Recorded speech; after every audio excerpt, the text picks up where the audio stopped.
Yes, हम याची की ओर से विद्वान काउंसिल द्वारा दी गई इस दलील के गुणावगुण पर विचार करते हैं कि आक्षेपित विज्ञापन जारी करके भरे जाने के लिए इप्सित अर्हताएं कार्य परिषद द्वारा सर्वप्रथम अवधारित की जानी चाहिए, जैसा कि विश्वविद्यालय के परिनियम 15 द्वारा अनुध्यात है। पाई प्रत्यार्थियों के विद्वान काउंसिल द्वारा इस बात पर बल दिया गया था कि उक्त परिनियम अर्हता अवधारित करने के लिए कार्य परिषद को कोई शक्ति प्रदत्त नहीं करता। पाई यह निवेदन किया गया था कि अध्यापकों की नियुक्ति के लिए अर्हताएं विश्वविद्यालय अनुदान आयोग द्वारा अवधारित की गई थीं। पाई इस संबंध में विश्वविद्यालय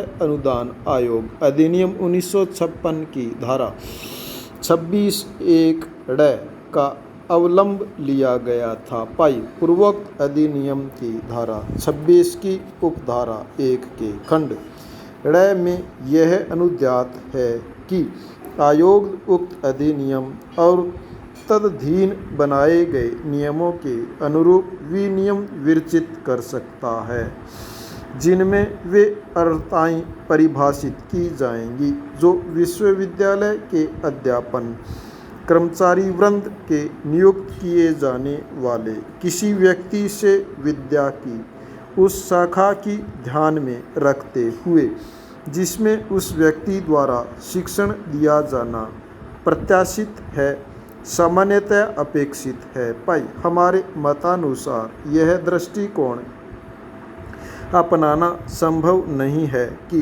परिनियम 15 अध्यापकों के पदों के लिए अर्हताएं अवधारित करने हेतु विश्वविद्यालय की कार्य परिषद को कोई शक्ति प्रदान नहीं करता। पाई पैरा प्रथमतः विश्वविद्यालय अनुदान आयोग अधिनियम की धारा 26 की उपधारा 1 के खंड में सामान्यतः शब्द का प्रयोग किया गया है। पाई उक्त शब्द के प्रयोग द्वारा यह अनुध्यात है कि न्यूनतम अर्हताएं पूर्वोक्त अधिनियम के अधीन विरचित विनियमों द्वारा अधिकथित की जानी है। फिर भी विद्यमान स्थानीय दशाओं और अन्य परिस्थितियों को देखते हुए अन्य अर्हताओं के लिए उपबंध करने का अधिकार विश्वविद्यालय को प्राप्त है। पाई इसके अतिरिक्त यह नहीं कहा जा सकता कि अधिनियम या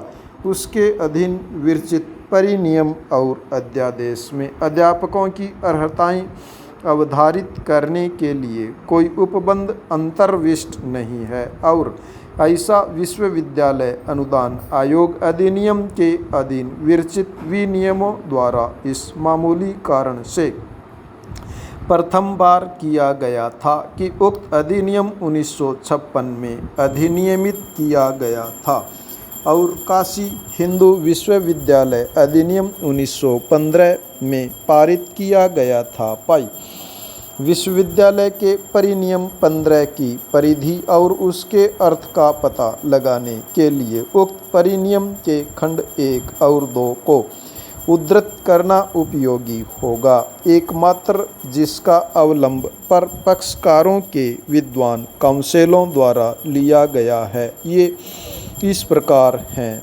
पैरा अधिनियम के इन परिनियमों और अध्यादेशों के उपबंधों के अधीन रहते हुए कार्य परिषद को उसमें निहित किसी अन्य शक्ति के अतिरिक्त निम्नलिखित शक्तियां होंगी, अर्थात पैरा इस प्रयोजन के लिए गठित चयन समिति की सिफारिश पर ऐसे प्राचार्य, उपाचार्यों, प्राध्यापकों और अध्यापन कर्मचारी वृंद के अन्य सदस्यों की समय समय पर नियुक्ति करना और उसमें अस्थायी रिक्ति भरने के लिए उपबंध करना। पैरा प्राचार्यों, उपाचार्यों, अध्यापकों और अध्यापन कर्मचारी वृंद के अन्य सदस्यों की परिलब्धियां नियत करना, उनके कर्तव्यों और सेवा की शर्तों की परिनिश्चित करना।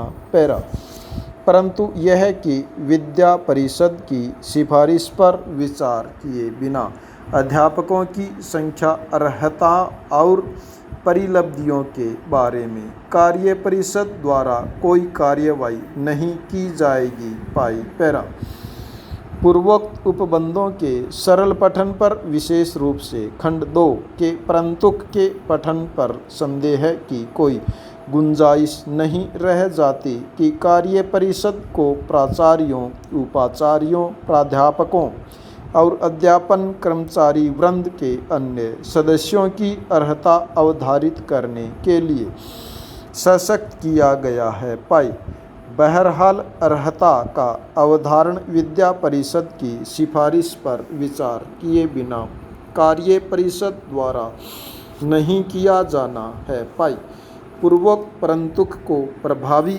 बनाने के लिए कार्य परिषद विद्या परिषद की सिफारिश प्राप्त करने की बाध्यता के अधीन है। पाई पैरा परिनियम 18 के खंड 1 के अधीन विद्या परिषद कार्य परिषद द्वारा उसके विनिर्दिष्ट किसी विषय पर रिपोर्ट करने की बाध्यता के अधीन है। पाई पैरा प्रत्यार्थियों की ओर से उसके विद्वान काउंसिल द्वारा इस बात पर बल दिया गया था कि नियुक्तियों के प्रक्रम पर अर्हताओं का अवधारण परिनियम 15 के खंड 2 में प्रयुक्त सेवा की शर्तें निबंधन की परिधि के अंतर्गत नहीं आता। पाई विद्वान काउंसिल के अनुसार चूंकि मुख्य खंड 2 में कार्य परिषद को अर्हताएं अवधारित करने की शक्ति प्रदान की गई है, इसलिए यह उक्त परंतुक द्वारा प्रदान नहीं की जा सकती। पाई हम इस निवेदन में